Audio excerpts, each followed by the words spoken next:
ಅಮ್ಮ ನಮಸ್ತೆ. ನಮಸ್ತೆ. ಅಮ್ಮ ನಿಮ್ಮ ಹೆಸರು? ನನ್ನ ಹೆಸರು ರೇಣುಕಾ ಅಂತ. ರೇಣುಕಾ ಅಂತ. ಅಮ್ಮ ಎಲ್ಲಿಂದ ಬರ್ತಿರೋದು ನೀವು? ನಾವು ಆರ್ ನಗರದಿಂದ ಬರ್ತಿರೋದು. ಅಮ್ಮ ನಿಮ್ಗೆ ಸರಕಿರ್ ಬಗ್ಗೆ ತಿಳಿಸ್ಕೊಟ್ಟಿದ್ದು? ನನ್ಗೆ ನಮ್ಮ ಯಜಮಾನ್ರವ್ರ ಕಸಿನ್ ತಿಳಿಸ್ಕೊಟ್ಟಿದ್ದು ಪ್ರಸನ್ನ ಅಂತ. ಅವರು ಫಸ್ಟ್ ಇಲ್ಲಿ ಬಂದು ಸರಕೇರಲ್ಲಿ ಟ್ರೀಟ್ಮೆಂಟ್ ತಗೊಂಡಿದ್ದಾರೆ. ಅವ್ರಿಗೆಲ್ಲ ಕಮ್ಮಿ ಆಗಿತ್ತು, BP ಶುಗರ್ ಎಲ್ಲ ಕಮ್ಮಿ ಆಗಿದೆ.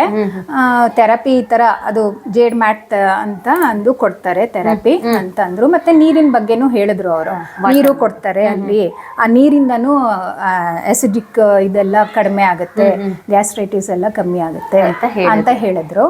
ಸರಿ ನಾವು ಒಂದ್ಸರಿ ಹೋಗೋಣ, ನಮ್ಮ ಯಜಮಾನ್ರಿಗೂ ಕಾಲು ನೋವು, ಪಾದದಲ್ಲಿ ನೋವು, ಉರಿ ಎಲ್ಲ ಇತ್ತು.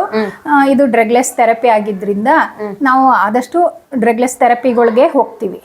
ನಾವು ಮುದ್ರಾ ಎಲ್ಲ ಕಲ್ತಿದೀವಿ, ಮುದ್ರಾನು ಒಂದೊಂದ್ಸರಿ ಪ್ರಾಕ್ಟೀಸ್ ಮಾಡ್ಕೊತಿರ್ತೀವಿ. ಹಂಗಾಗಿ ಇದು ನೋಡೋಣ ಅಂತ ಅಂದು ಒಂದ್ಸರಿ ಬಂದ್ವಿ. ಅಲ್ಲಿ ಬಂದಾಗ ಅವರು ನನಗೆ ಮ್ಯಾಟ್ ಕೊಟ್ರು, ನಮ್ಮ ಯಜಮಾನ್ರಿಗೆ ಚೇರ್ ಕೊಟ್ರು. ಸರಿ ಆಯ್ತು, ಚೆನ್ನಾಗ್ ಅನ್ಸುತ್ತೆ ಅಂತ ಅಂದ್ಬಿಟ್ಟು ನಾವು ಇದ್ ಬಂದ್ವಿ. ಏನ್ ಪ್ರಾಬ್ಲಮ್ಸ್ ಇತ್ತು ನಿಮ್ಗೆ ಸರಕೇರಿ ಫಸ್ಟ್ ನೀವ್ ಎಂಟ್ರಿ ಕೊಡ್ಬೇಕಾದ್ರೆ? ಅದೇ ನನ್ಗೂನು ಕಾಲ್ ನೋವಿತ್ತು, ಮತ್ತೆ ಈ ಬೆರಳಲ್ಲಿ ನಮ್ನೆಸ್ ಇತ್ತು. ಆಮೇಲೆ ಈಗ 6 ತಿಂಗಳಿಂದ ಶುಗರ್ ಅಂತ ಗೊತ್ತಾಯ್ತು. ಸರಿ ಶುಗರ್ಗುನು ಟ್ರೀಟ್ಮೆಂಟ್ ಇದೆ ಅಂತ ಗೊತ್ತಾಯ್ತಲ್ಲ, ಬೇರೆ ಯಾವ ಮೆಡಿಸನ್ ಬೇಡ, ಫಸ್ಟ್ ಇಲ್ಲಿ ನೋಡೋಣ ಹೆಂಗೆ ಬರೋ ಮುಂಚೆ ಅಂದ್ರೆ ಟ್ಯಾಬ್ಲೆಟ್ ತಗೊಳ್ಳೋ ಮುಂಚೆ ಅದೇ ಡ್ರಗ್ಲೆಸ್ ಥೆರಪಿ ಅಲ್ವಾ, ಹೆಂಗ್ ಕಮ್ಮಿ ಆಗುತ್ತೆ ಅಂತಂದು. ಸರಿ ಇವ್ರು ಫಸ್ಟ್ 3 ಡೇಸ್ ಬಂದ್ರು. ಆಮೇಲೆ ಇವರು ಪರವಾಗಿಲ್ಲ ತಗೋಬಹುದು ಥೆರಪಿ ಅಂತ ಅಂದಿದ್ಕೆ ಆಮೇಲೆ 3 ಡೇಸ್ ಆದ್ಮೇಲೆ ನಾನು ಅವ್ರ ಜೊತೆ ಜಾಯಿನ್ ಆದೆ. ಅಮ್ಮ ಕಂಟಿನ್ಯೂ ಆಗಿ ಎಷ್ಟು ದಿನಕ್ಕೆ ಬಂದು ನಿಮ್ಗೆ ಆ ಕಾಲಿನ ಸ್ಪರ್ಶ ಬಂದು ಸರಿ ಆಗ್ತಿದೆ ಅಂತ ಅನಿಸ್ತು, ಮತ್ತೆ ಶುಗರ್ ಕಂಟ್ರೋಲ್ ಬರ್ತಿದೆ ಅಂತ ನಿಮ್ ಸಿಂಟಮ್ಸ್ ಏನಾದ್ರು ಗೊತ್ತಾಯ್ತಾ? ನಿಮ್ ದೇಹದಲ್ಲಿ ಏನಾದ್ರು ಚೇಂಜಸ್ ಆಯ್ತಾ? ನಾವು ಅಲ್ಲಿ ಬಂದಾಗ ಥೆರಪಿ ಎಲ್ಲ ಕೊಟ್ರು, ಮ್ಯಾಟ್ ಥೆರಪಿ, ಚೇರು ಎಲ್ಲ ಕೊಟ್ರು, ಮತ್ತೆ ನೀರನ್ನು ಕುಡಿಯಕ್ ಕೊಡ್ತಿದ್ರು. ವಿತಿನ್ 10-15 ಡೇಸ್ ಅಲ್ಲಿ ನಮ್ಮಲ್ಲಿ ಚೇಂಜಸ್ ಗೊತ್ತಾಯ್ತು, ಆಕ್ಟಿವ್ನೆಸ್ ಬಂತು ನನಗೆ. ಈ ಶುಗರ್ ಬಂದಾದ್ಮೇಲೆ ಸ್ವಲ್ಪ ಲೇಸಿನೆಸ್, ಕೆಲಸ ಮುಂದೂಡ್ತಿದ್ದೆ, ಈಗ ಮಾಡೋದ್ ಬೇಡ, ಹಾಗೆ ಮಾಡೋದ್ ಬೇಡ ಅಂತಂದು. ಈ ನೀರ್ ಕುಡ್ದು ಈ ಥೆರಪಿ ಎಲ್ಲ ಮಾಡ್ಕೊಂಡ್ಮೇಲೆ ಯಾವಾಗ ನಮ್ಮ ಮೈಯಿಂದ ಒಳಗೆ ಸ್ವೆಟ್ಟಿಂಗ್ ಆಗಿ ಕೆಟ್ಟ ನೀರಿನ ಅಂಶ ಎಲ್ಲ ಹೋಗ್ಬಿಡುತ್ತೋ ನಾವು ಹಗುರ ಹಾಕ್ತಿವಿ. ಹಂಗಾಗಿ ಒಂಥರ ಮೈಯೆಲ್ಲ ಹಗುರ ಅನಿಸ್ತು. ಹಂಗಾಗಿ ಆಕ್ಟಿವ್ ಅನಿಸ್ತು, ಎಲ್ಲ ಚೆನ್ನಾಗಿ ಬೇಗ ಕೆಲ್ಸಗಳು ಮಾಡ್ಬೋದು. ಮತ್ತೆ ಇದು ಈ ಮದರ್ ಕೇರ್ ಅನ್ನೋ ಥೆರಪಿನೂ ನನಗೆ ಸಿಕ್ತು, ಮದರ್ ಸ್ಪೆಷಲ್ ಅಂತ. ಆವಾಗ ನಮ್ನೆಸ್ ಸ್ವಲ್ಪ ಕಮ್ಮಿ ಆಗಿದೆ.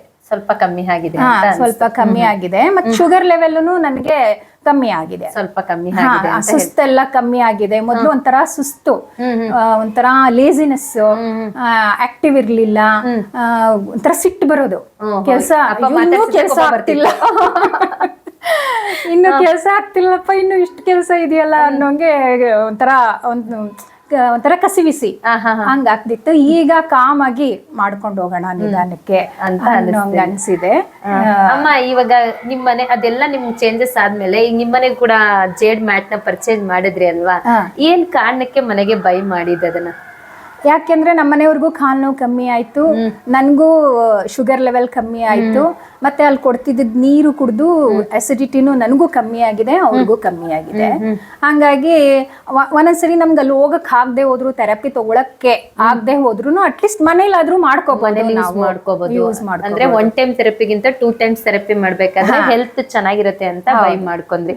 ಬೈ ಮಾಡ್ಕೋಬೇಕಾದ್ರೆ ಹಣ ಜಾಸ್ತಿ ಆಯ್ತು ಅಂತ ಅನ್ಸಿಲ್ವಾ? ಅನಿಸ್ತು. ಆದ್ರೆ ನಾವು ಔಷಧಿ ತಗೊಂಡು ನಮ್ಗೆ ಸೈಡ್ ಎಫೆಕ್ಟ್ ಆಗೋಕ್ಕಿನ್ನ ಇದು ಬೆಟರ್ ಅಲ್ವಾ? ಸೂಪರ್ ಅಮ್ಮ, ಇದೇ ಬೆಸ್ಟ್ ಅಂತ. ಇದೇ ಬೆಸ್ಟ್. ಡ್ರಗ್ಲೆಸ್ ಥೆರಪಿ ಆಗಿರೋದ್ರಿಂದ ನಾವು ಔಷಧಿ ತಗೊಂಡ್ ನಮ್ ದೇಹನ ಹಾಳು ಮಾಡ್ಕೊಳ್ಳೋ ಬದಲು ಇದರಿಂದಾನೇ ನಾವು ಗುಣ ಪಟ್ಕೋಬಹುದು ಅಂತ ಗೊತ್ತಾದ್ಮೇಲೆ, ಹಂಗಾಗಿ ನಾವು ಇದಕ್ಕೆ ಇದು ದುಡ್ಡು ಜಾಸ್ತಿ ಆದ್ರೂ ಪರವಾಗಿಲ್ಲ, ಮೆಡಿಸಿನ್ ಹಾಕೋ ಬದಲು ಇದಕ್ಕೆ ಹಾಕಿದ್ವಿ. ಸರಿ ಅಮ್ಮ, ಈಗ ಸರಕೆರೆ ಎಷ್ಟೊಂದ್ ಜನ ಅಪ್ಪ ಅಮ್ಮದಿರ್ ಬರ್ತಾರಲ್ವಾ, ಅವ್ರಿಗೆ ಏನ್ ಹೇಳಕ್ ಇಷ್ಟಪಡ್ತೀರಾ ನೀವು? ಎಲ್ಲರೂ ಬನ್ನಿ. ಈ ಥೆರಪಿ ಅಂತೂ ನಿಜವಾಗ್ಲೂ ತುಂಬಾ ಚೆನ್ನಾಗಿದೆ. ಡ್ರಗ್ಲೆಸ್ ಥೆರಪಿ ಆಗಿರೋದ್ರಿಂದ ನಾವು ಮೆಡಿಸಿನ್ ತಗೊಂಡು ನಮ್ ದೇಹನ ಹಾಳು ಮಾಡ್ಕೊಳ್ಳೋದಕ್ಕಿನ್ನ ಇದ್ರ ಮೇಲೆ ನಾವು ಥೆರಪಿ ತಗೊಂಡು ನಮ್ಮನ್ನ ನಾವು ಖುಷಿಯಿಂದ ಏನು ನಮ್ಗೆ ಹೆಲ್ತ್ದು ತೊಂದರೆ ಇದೆಯೋ ಅದೆಲ್ಲ ಹೋಗ್ಲಾಡ್ಸ್ಕೊಂಡು ಆರಾಮಾಗಿ ಖುಷಿಯಿಂದ ಇರೋಣ. ಸೂಪರ್ ಅಮ್ಮ, ತುಂಬಾ ಧನ್ಯವಾದ, ತುಂಬಾ ಚೆನ್ನಾಗಿ ವಿಷಯ ತಿಳಿಸ್ಕೊಡಿ.